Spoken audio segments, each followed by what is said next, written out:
नमस्कार। आज का हमारा अध्याय रहेगा चट्टानें रॉक्स। तो सबसे पहले हम जान लेते हैं चट्टानों का अर्थ। स्थलमंडल का निर्माण करने वाले पदार्थों को चट्टान कहते हैं। चट्टानों का निर्माण प्राकृतिक खनिजों से होता है जिनकी अपनी भौतिक व रासायनिक विशेषताएं होती हैं। चट्टानें किसी भी रूप में मिल सकती हैं, जैसे मुलायम, कठोर, रेत, बजरी आदि। व्यवहारता के अनुसार एक या एक से अधिक खनिजों के मिलने से चट्टानों का निर्माण होता है। तो इस प्रकार से हमने जाना कि प्राकृतिक खनिजों से चट्टानों का निर्माण होता है और इन खनिजों की अपनी भौतिक और रासायनिक विशेषताएं होती है और इन्हीं के आधार पर इनको पहचाना जाता है।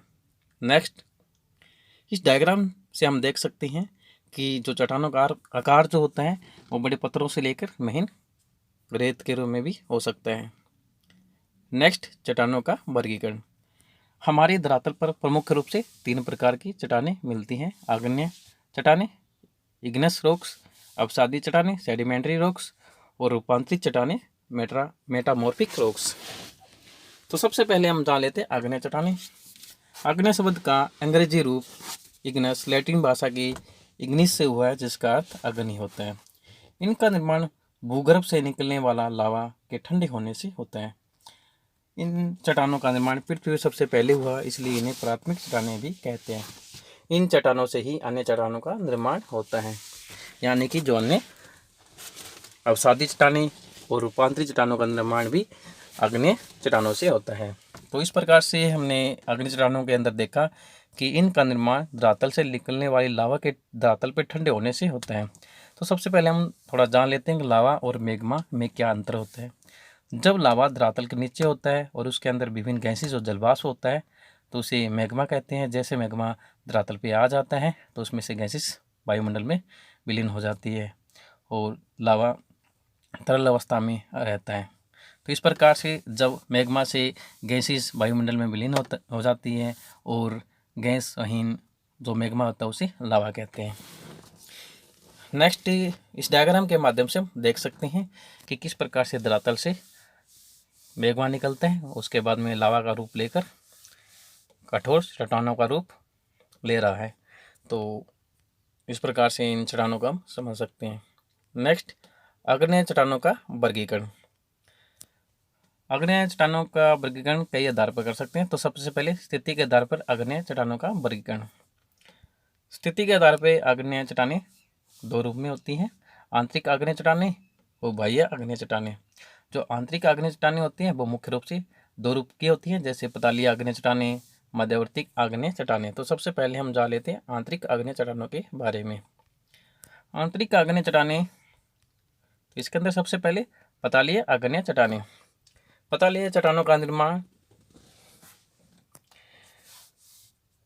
मैग्मा के धरातल के नीचे जमने से ही बनता है। तो सबसे पहले जान लेते हैं शब्द के बारे में। पतालीय चट्टानों का नामकरण प्लूटो के नाम से किया गया है, जिसका अर्थ पाताल देवता होता है। इनका निर्माण स्थलखंड के काफी गहराई में मैग्मा के जम जाने से होता है। चट्टानों की रचना वाले जो पदार्थ होते हैं या खनिज होते हैं उनके रबे बड़े बड़े होते हैं, जैसे ग्रेवो एवं ग्रेनाइट पतालीय आग्नेय चट्टानें हैं। तो इस प्रकार से हम देख सकते हैं यहाँ पर कि ग्रेनाइट है और ग्रेवो है, वो पतालीय आग्नेय चट्टानें हैं। नेक्स्ट, मध्यवर्ती आग्नेय चट्टानें। जब लावा धरातल की सतह पर नहीं पहुंचता, अपने मार्ग में दरारों में और संधियों में जमा हो जाता है, तो मध्यवर्ती चट्टानों का निर्माण होता है, जैसे कि लेकोलिथ, सील, डाइक, फेकोलिथ आदि। तो नेक्स्ट डायग्राम के अंदर हम इनको देख सकते हैं। कुछ चट्टानें धरातल के ऊपर बनती हैं, जैसे लावा धरातल से पृथ्वी के आंतरिक भाग से आकर धरातल के ऊपर आ जाता है और ठंडे होने से चट्टानों का निर्माण होता है। और कुछ चट्टानें धरातल के नीचे ही बनती है, लावा नीचे ही जम जाता है, जैसे सील, डाइक, लेकोलिथ आदि। तो इसके अंदर हम देख सकते हैं जब धरातल के नीचे लावा का जमाव हॉरिजॉन्टल होता है तो उसे सील बोलते हैं, और जब इसका जमाव वर्टिकल होता है तो इसे डाइक बोलते हैं। और जब इनका जमाव लहर नुमा होता है इस प्रकार से, तो उनको फैकोलिथ बोलते हैं। और जब जमाव छतरी नुमा होता है तो उनको लेकोलिथ बोलते हैं। इस प्रकार से इनका जो जमाव होता है वो अलग अलग रूप में होता है। और जब जमाव गहराई के अंदर पठार का रूप ले लेता है, जैसे इस प्रकार से, तो उसे बैथोलिथ बोलते हैं। नेक्स्ट हम देख सकते हैं इस डायग्राम के माध्यम से किस प्रकार से एक वर्टिकल रूप में मैग्मा का जमाव हुआ है, जिसे हमें पीछे डायग्राम में डाई का नाम दिया। तो इस प्रकार से डाई का निर्माण होता है। अगर इसका जमाव हॉरिजॉन्टल होता है इस प्रकार से तो उसे सील कहते हैं। नेक्स्ट बाह्य आग्नेय चट्टानें। ज्वालामुखी की उद्भवन के समय मैग्मा या लावा के पृथ्वी की सतह पर आकर ठंडे होने से इन चट्टानों का निर्माण होता है। यानी जब ज्वालामुखी से निकलने वाला लावा धरातल के ऊपर आकर जमता है, या धरातल के नीचे से तो मैग्मा आता है, जब वो ऊपर आता है तो वो लावा का रूप ले लेता है, जैसे कि आपको मैंने पहले बताया। और जैसे लावा ठंडा हो जाता है तो बाह्य आग्नेय चट्टानों का निर्माण होता है और ये एक्रिस्टलीय होती है।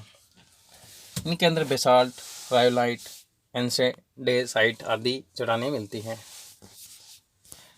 नेक्स्ट आग्नेयरोक्ष हम देख सकते हैं अलग अलग ग्रेनाइट के रूप में, रियोलाइट के रूप में, बेसाल्ट के रूप में, गैब्रो के रूप में, जो आपको मैंने बताई दोनों टाइप्स में। एक आपको बताया पताली है आग्नेयरोक्ष मध्यवर्ती, और एक आपके साथ में आपको बताया कि कुछ लावा धरातल से बाहर आकर जम जाते हैं, जैसे बेसाल्ट एक बाह्य आग्नेयरोक्ष है, जबकि ग्रेनाइटिक आंतरिक आग्नेयरोक्ष है। नेक्स्ट रासायनिक संरचना के आधार पर आग्नेय चट्टानें, कि इसमें देखा जाता है कि जो चट्टानें बनती हैं उनका क्या रासायनिक स्ट्रक्चर है। तो सबसे पहले अम्लीय आग्नेय चट्टानें, इनके अंदर अम्लीयता होती है, जैसे ग्रेनाइट, ऑब्सीडियन, इनमें 65 से लेकर 85% तक सिलिका की मात्रा होती है। सारी आग्नेय चट्टानें जैसे बेसाल्ट, ग्रेवो आदि, इन चट्टानों में सिलिका की मात्रा कम होती है, 45% से लेकर 55% के बीच में। इस प्रकार से ग्रेनाइट का दृश्य इस प्रकार से दिखाई देगा और बेसाल्ट इस प्रकार से। नेक्स्ट आग्नेय चट्टानों की विशेषताएं। आग्नेय चट्टानें कठोर व जीवांश रहित होती है, क्योंकि इनका सबसे पहले निर्माण हुआ था, तो इसलिए इनके अंदर जीवांश नहीं मिलते। इन चट्टानों में रवे मिलते हैं। बहुमूल्य खनिज जैसे सोना, प्लेटिनम, मैग्नीज,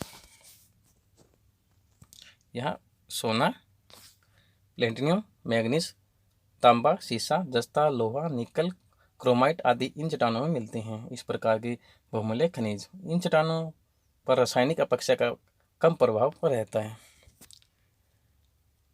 अवसादी चट्टानें, सेडिमेंट्री रॉक्स।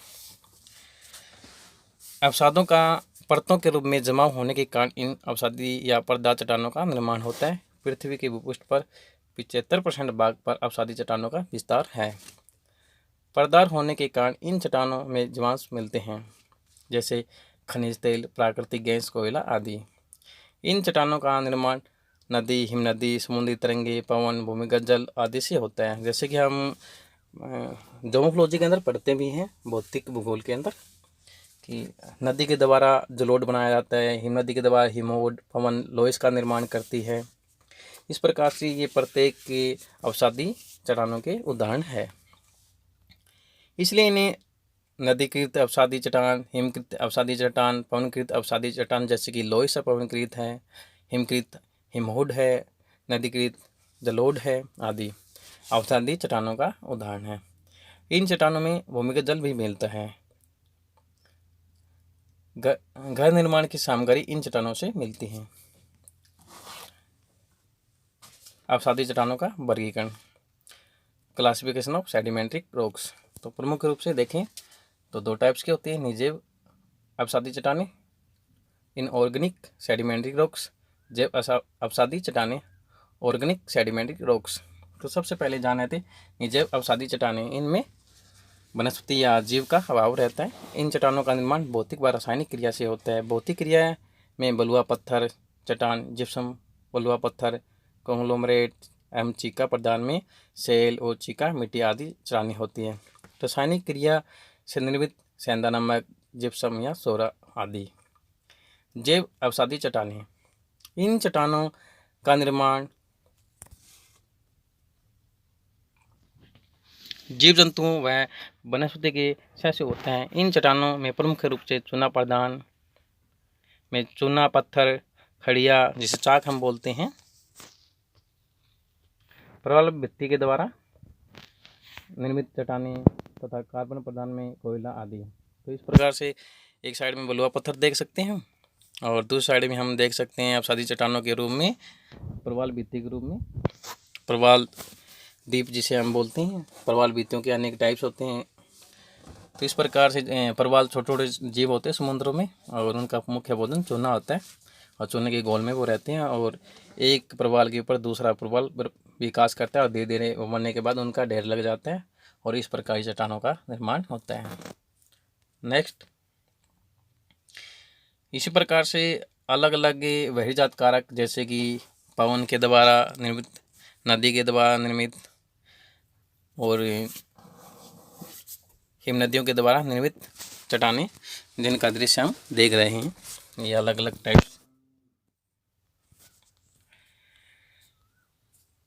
नेक्स्ट,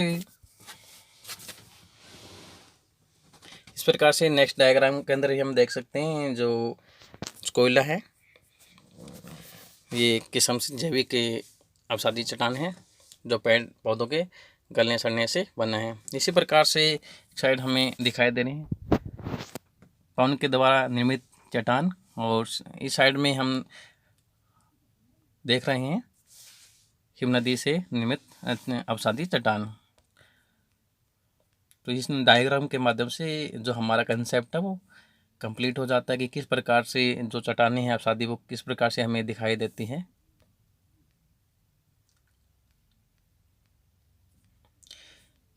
नेक्स्ट, रूपांतरी चट्टानें, मेटामॉर्फिक रॉक्स।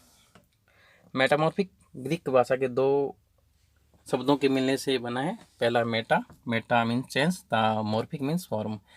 ऐसी चट्टानें जो अन्य चट्टानों के रूप में प्रवृत्ति से बनती हैं उन्हें रूपांतरित चट्टान कहते हैं, यानी कि दूसरी चट्टानों के रूप बदलने से बनती हैं। परिवर्तन के बाद रूपांतरित चट्टानों का खनिज संगठन मूल चट्टानों के खनिजों से भिन्न हो जाता है। कि जैसे कि किसी भी चट्टान से कांतरित चट्टान का निर्माण होता है तो उनका जो खनिज स्ट्रक्चर होता है जिन चट्टानों में उनका निर्माण होता है उससे भिन्न हो जाता है। तो अब जान लेते हैं हम रूपांतरित चट्टानों का किस प्रकार से उनका जन्म होता है। तो उनका जो रूप चेंज होता है वो प्रमुख रूप से तीन प्रकार से देख सकते हैं। पहला जो हमारा जिस प्रकार से हम देखते हैं मोटोमॉर्फिक जो रॉक्स होते हैं उनका जो रूप चेंज होता है वो तापीय रूपांतरण के द्वारा थर्मल मोटोमॉर्फिज्म। इसके अंदर इस प्रक्रिया में बलुआ पत्थर किस में चेंज हो जाता है, क्वार्टजाइट में, चूना पत्थर संगमरमर में, चीका मिट्टी वैसेल स्लेट में बदल जाती है, स्लेट फाइलाइट में बदल जाती है, बिटुमिन्स कोयला एंथ्रोसाइट या ग्रेनाइट में बदल जाता है। इस प्रकार से जब चट्टानें धरातल के नीचे होती हैं तो उनके ऊपर तापमान का प्रभाव होने के कारण वह अपना रूप चेंज कर लेती है, जिसके अंदर आपको मैंने आपको बताया यहाँ पर, जैसे कि बलुआ पत्थर के रूप में आपको बताया क्वार्टजाइट, चूना पत्थर संगमरमर में चेंज हो जाता है, चीका मिट्टी और सेल चेंज हो जाती है स्लेट में, और स्लेट पुनः रूपांतरित होकर फाइलाइट में चेंज हो जाती है, बिटुमिन्स कोयला एंथ्रोसाइट या ग्रेनाइट में चेंज हो जाता है। तो ये जो रूपांतरित हुआ है वो तापमान के कारण हुआ है। गतिक रूपांतरण या इसको हम दबाव के रूप में भी समझ सकते हैं, डायनेमिक मेटामॉर्फिज्म। इसके अंदर इस प्रक्रिया में जब किसी भी चट्टान के ऊपर दबाव पड़ता है तो उसका रूप चेंज हो जाता है, जैसे कि इसके अंदर हमने बताया आपको ग्रेनाइट इसमें चेंज हो जाती है और चिकनी मिट्टी या सेल शिस्ट में चेंज हो जाती है। तीसरे नंबर पर संपर्क रूपांतरण, कॉन्टैक्ट मेटामॉर्फिज्म, जिसमें कि जब भी कोई चट्टान मैग्मा के संपर्क में आती है तो अपना रूप चेंज कर लेती है। तो इस प्रकार से हम मेटामॉर्फिक रॉक्स को भी देख सकते हैं कि अलग अलग इसके प्रकार हैं। क्वार्टजाइट, स्लेट, मार्बल, नीस, सिस्ट, सर्पेंटाइन, तो ये अलग अलग रूपांतरित चट्टानें हैं। स्लेट का एग्जाम्पल दिया, मार्बल है, इसी प्रकार से नीस है, इसी प्रकार से ग्रेनाइट से नीस बनती है, वो आगे हम आपको बताएंगे। सिस्ट, तो अभी थोड़ी देर पहले आपको मैंने बताया कि किस प्रकार से चिकनी मिट्टी सिस्ट का रूप ले लेती है। इसी प्रकार से सर्पेंटाइन, तो अलग अलग ये अवसादी अलग अलग रूपांतरित चट्टानें हैं। नेक्स्ट, इस डायग्राम के माध्यम से हम देख सकते हैं ग्रेनाइट किस प्रकार से नीस में चेंज हो जाती है। अब ये जो रॉक्स है जो दिखाई दे रही है आपको, ग्रेनाइट जो आंतरिक चट्टानें होती है, जो आग्नेय चट्टानें बोलते हैं, और किस प्रकार से वो चेंज हो जाती है नीस में। Next, basalt. बेसाल्ट के रूप देख सकते हैं। बेसाल्ट सबसे पहले ग्रीन स्टोन में चेंज होता है और ग्रीन स्टोन से शिस्ट में चेंज होता है। और बेसाल्ट एक किस्म से वाया आग्नेय चट्टानें जिनका अध्ययन पीछे किया था। नेक्स्ट डायग्राम, इस डायग्राम के माध्यम से हम देख सकते हैं कि कांतरिक चट्टानें किस प्रकार से पुनः कांतरिक चट्टान बन जाती है, सेल स्लेट में चेंज हो जाती है। या तो गतिक रूप हो या तापीय रूप हो। तापमान के कारण भी इनका रूप चेंज हो सकता है, या दबाव पड़ने से, या किसी संपर्क में आने से। सेल स्लेट में चेंज हो जाती है, स्लेट फाइलाइट में चेंज होती है, फाइलाइट सिस्ट में चेंज हो जाती है, और सिस्ट नीस में चेंज हो सकती है। तो इस प्रकार से इनका एक सर्कल मिलता है। नेक्स्ट, देख सकते हैं डायग्राम के माध्यम से सैंडस्टोन क्वार्टजाइट में किस प्रकार से चेंज हो जाता है। ये जो आपकी रॉक्स है आपके सामने सैंडस्टोन है, तो किस प्रकार से क्वार्टजाइट में चेंज हो जाती है ये। नेक्स्ट डायग्राम, लाइमस्टोन किस प्रकार से मार्बल में चेंज हो जाता है।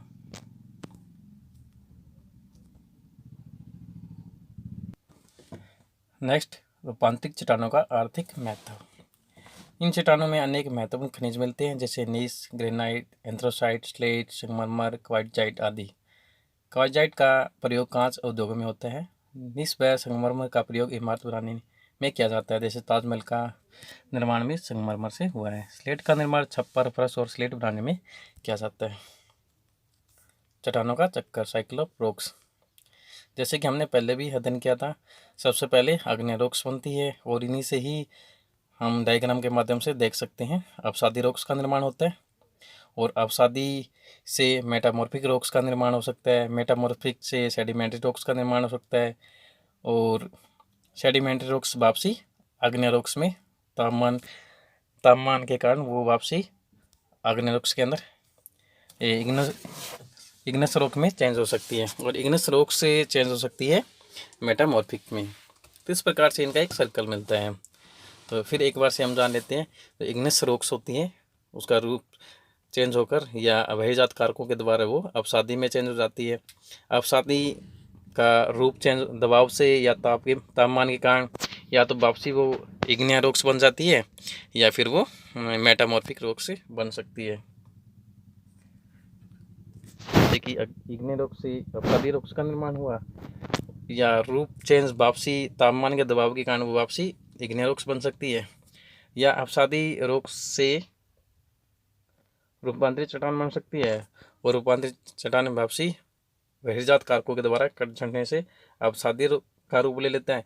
या अवसादी हम देख सकते हैं जब इग्निया रॉक्स के ऊपर तापमान और दबाव का प्रभाव पड़ता है, तो वो किस प्रकार से रूपांतरित चट्टान बन जाती है, और रूपांतरित वापसी इग्निया रॉक्स का रूप ले सकती है। तो इस प्रकार से हमने इसके सर्कल को समझा। थैंक्स, धन्यवाद।